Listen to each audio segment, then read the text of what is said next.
मध्य प्रदेश की 29 लोकसभा सीटों पर अब चुनाव प्रचार पूरे तरीके से समाप्त पर आ चुका है।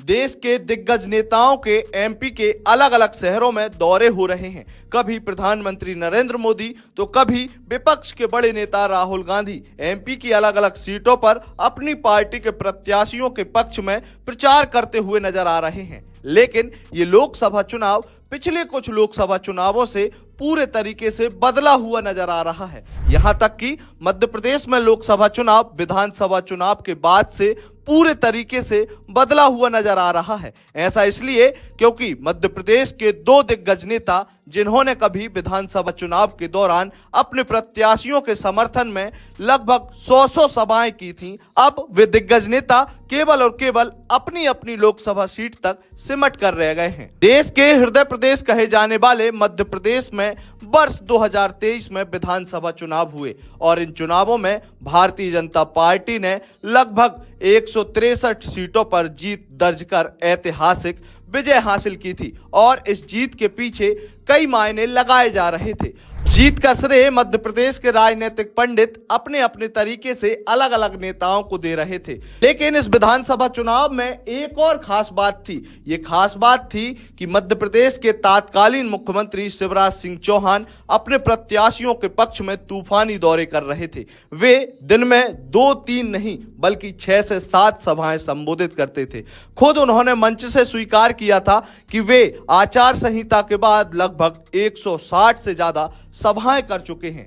लेकिन अब पूरे तरीके से वक्त बदलता हुआ दिखाई दे रहा है। विधानसभा चुनाव में लगभग 160 से ज्यादा सभाएं संबोधित करने वाले शिवराज सिंह चौहान अब केवल और केवल अपनी ही सीट पर उलझ कर रह गए हैं। वे विदिशा लोकसभा सीट से चुनाव लड़ रहे हैं। इस दौरान कुल मिलाकर शिवराज सिंह चौहान अपनी ही सीट पर प्रचार प्रसार पर फोकस कर रहे हैं। केवल शिवराज सिंह चौहान बल्कि विपक्ष के बड़े नेता कमलनाथ, जो कि विधानसभा चुनाव के दौरान दिन में 3 से 4 जगहों पर अपने अपने प्रत्याशियों के पक्ष में सभा करते हुए नजर आते थे, कमलनाथ अब केवल और केवल अपनी साख बचाने के लिए छिंदवाड़ा लोकसभा सीट तक सिमट कर रह गए हैं। लोकसभा चुनाव की घोषणा के बाद से ही कमलनाथ अपनी छिंदवाड़ा सीट के अलावा अब तक किसी भी बड़ी सभा में सामने नहीं आए। यहां तक कि उन्होंने किसी भी प्रकार से कोई सभा छिंदवाड़ा को छोड़कर किसी अन्य शहर में संबोधित भी नहीं की। भाजपा के नेता शिवराज सिंह चौहान,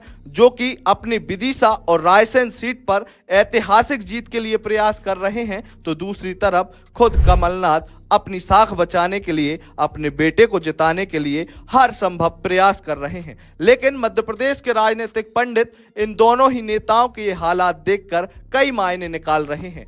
राजनीतिक पंडितों की माने तो भाजपा नेता शिवराज सिंह चौहान, जो कि ऐतिहासिक जीत कहा जा रहा है कि उनके क्षेत्र में कार्यकर्ता कह रहे हैं कि इस बार 11 लाख पार, यानी कि शिवराज सिंह चौहान लोकसभा चुनाव में 11 लाख से ज्यादा वोटों से जीतने का प्रयास कर रहे हैं।